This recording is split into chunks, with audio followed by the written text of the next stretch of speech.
I'm Fletcher Brown here with another artist video blog at KIX96country.com. Our guest today is, where do I even begin? I don't even really know where to start. Neither do I, my friend. We have had so many folks that have come through, great new country artists that have come through. Rarely, however, do we get an artist with as impressive a resume as the young lady next to me. You recognize her. Obviously, she was the lead vocalist for Trick Pony, Grammy Award-winning bands, ACM Awards, AMA Awards, Grammys, you name it, nominations and awards for everything that the industry has. They were a driving force in the early 2000s.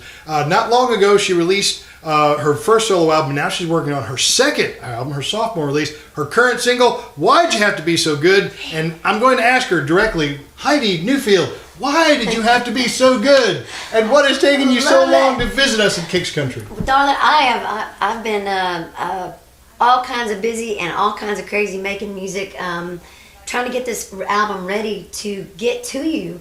And I promise you one thing, I will not wait so long to come back and visit you again. So you're just a few hours down the road. I have no excuses. So I apologize for the wait and to all the listeners and fans, but I think this new music is going to be worth it. And I've been hard at work writing and finding songs and just trying to make this new record unbelievable and interesting, and the kind of record you want to listen to from start to finish and not push fast forward one time. So that's what I've been up to, but I will come visit more often. Absolutely. Well, we absolutely love to have you, so you're welcome at any time. You guys are a blast. Well, let's talk a little bit about our fans, our KIX listeners who are still getting to know you. Yeah. Real quick, I mean, obviously you were raised on a quarter horse farm. So I was, yeah. You've done the rodeo thing. I have, yes. All right. 4-H, all that stuff. All the way from Northern California.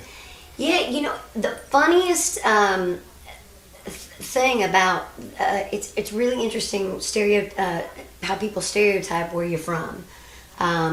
If I don't specifically tell people I'm from Northern California, they automatically think LA, Hollywood. Mm-hmm. And there's some really good country music in, Gary Allen's from more of the Southern California region. There's some really good country music in Southern California, but Northern California, they kind of should have done like the Carolinas and Virginia and so forth. They should have cut that state in two, because Northern and Southern are like night and day. The people are different. The pace is different. The terrain is different. I grew up in a very small town on a horse ranch out there. We raised cattle. Probably had every kind of animal you can imagine. Even my mom raised a pet raccoon named Porgy. Don't even go there. You don't even want to know. But yeah, everything you can possibly imagine. And so I was breaking horses and in 4-H and sports and all that stuff at a really young age. And the lifestyle of the area I grew up in is very rural, very country, farm, ranching, hardworking people, just like.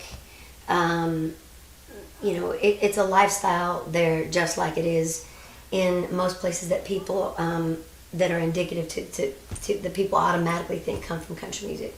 So I always get a kick out of people saying, "So how'd you get into country music being from California?"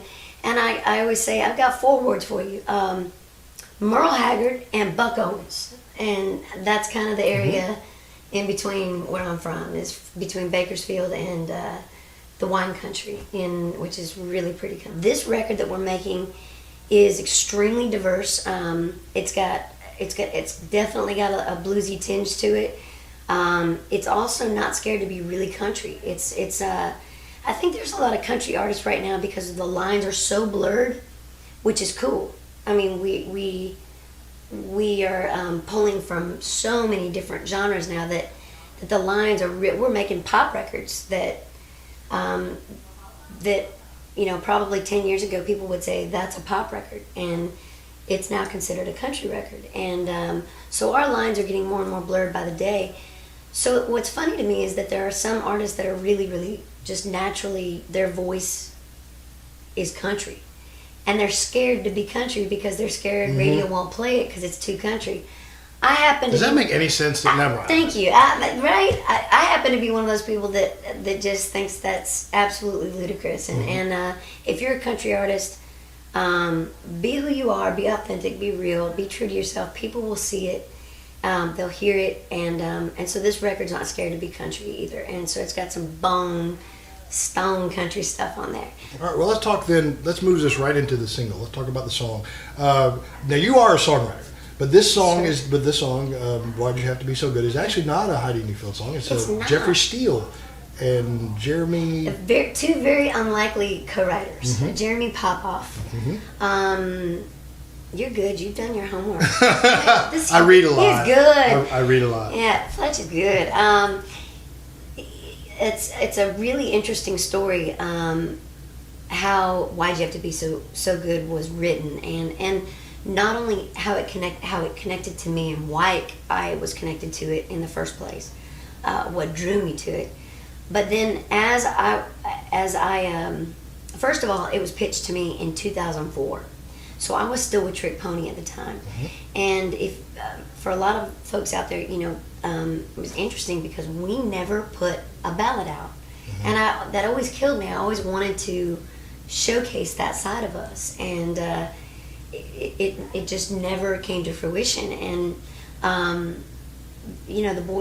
everybody always kind of wanted to keep that thumping, keep the tempo thing, which I love too, but I definitely wanted to evolve a little bit and showcase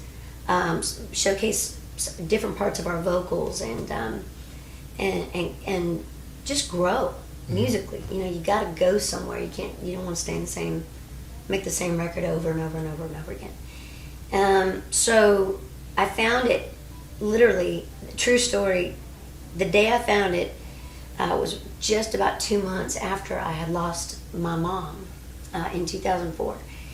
And so that's how, when you listen to the words of this song, there are some things in it that almost speak like you're talking to a significant other. However, the majority of the song has enough meat on its bones that is really it could be really about anything. If you've had your heart broken, if you've gone through any kind of loss, in any way, if you've when you're thinking about something in your life, this song kind of makes you go back and I like to say kind of run these movies through your mind of someone that meant something to you in your life. That it could be your grandfather, it could be, there's so many different ways to relate to this song. And so at the time, having just lost my mom, that's where I was going with it. Big old crocodile tears in my eyes when I hear it. I'm thinking, that's a smash, gotta cut it, no brainer. It just kills me, I gotta cut it. So that story of Jeremy and Jeffrey writing that song, and then how it came back around to me was so amazing that we actually did a little mini documentary on it, and it's called The Journey of a Song, and it's on my website. Actually, people can get on HeidiNewfield.com and see that and scroll down. And there's some other fun video blogs on there that are a little funny. And I started watching. There's quite a few of them. It gets a little crazy. I just, I like to get interactive, a lot more interactive with the fans, and so it's been fun, getting new images on there and creating a new website. And so I encourage people to get on. Heidi Newfield, go check her out at HeidiNewfield.com. Of course, Facebook. Do you tweet? Baby, let me tell you, I just told you, I have to watch my tweeting because it gets a little, I have to monitor my own tweets. Watch my language, make sure that but at the same time, they're kind of funny. So yes, very interactive. And when people do get on my Facebook, if you like my page, that's what I always think that's funny. If you like my page, I literally mean like it. She'll find you. I will find you. It's if you like it, and then you get on, everything's all linked up. So if you get on the website, it's all really easy to link up.